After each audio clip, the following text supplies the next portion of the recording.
a garden setup in 3, 2, 1.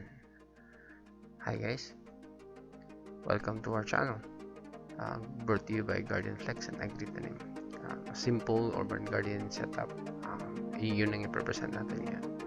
Papakita natin kung sa maliit na espasyo kakaroon tayo o makakapag-tanim tayo ng mga tanim na gusto natin itanim, kahit ornamentals.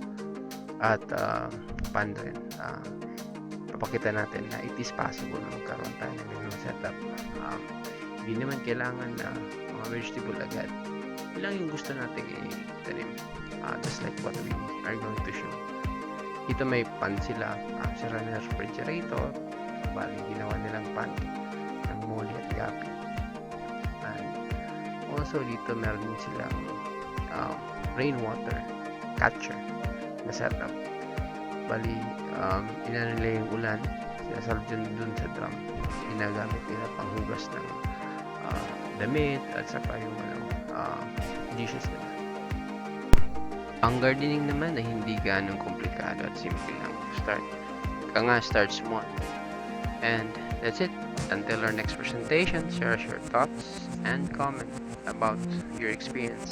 Don't forget to like, subscribe to our channel, and hit the notification bell to notify you for the next upload. Thank you.